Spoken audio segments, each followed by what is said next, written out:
పైన అత్యాచారాలు ఇవన్నీ జరుగుతా ఉన్నాయి, దాడులు జరుగుతా ఉన్నాయి. దీనిపైన మీ అభిప్రాయం? ఎక్కువ జరుగుతున్నాయి. అప్పుడు ప్రభుత్వం కన్నా ఇప్పుడు ప్రభుత్వం ఎక్కువ జరుగుతుంది. అంటే జగన్మోహన్ రెడ్డి టైంలోనే ఎక్కువ జరిగినాయి. లేదు ఇప్పుడే జరుగుతుంది. అట్లీస్ట్ కంప్లైంట్ కూడా తీసుకోవట్లేదు వైసీపీ అని చెప్పి.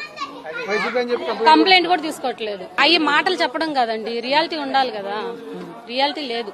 మీకు నెల నెల 1500 ఇస్తామన్నారు. ఏమి లేవు. 1500 కూడా గ్యాస్ బండ్ కూడా లేదు. సూపర్ 6 ఏది లేదు.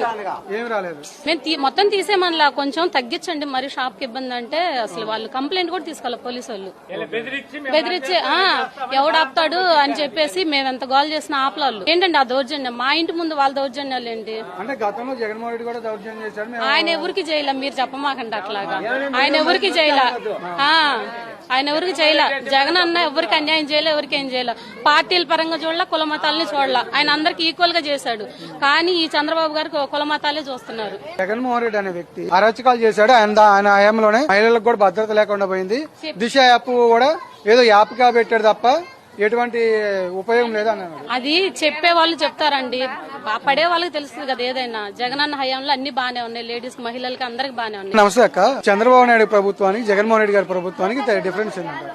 ఆయన పథకాలు ఇచ్చి అప్పు చేశారు, ఈయన ఏమి ఇవ్వకుండా అప్పులు చేశారు. అంటే ఆయన అప్పు చేసింది నేను ఆ రాష్ట్రం అప్పులు తీర్చడానికి, సంపద సృష్టించడానికి అంటారు కదా. ఆయన అలాగే చెప్తారు కదండి, అలాగే చెప్తారు కదా. ఏదైనా మీకు అమ్మఒడి ఇవన్నీ వస్తున్నాయి? ఏమి రాలే మాకు. జగనన్న హయాంలో అన్ని వచ్చినాయి.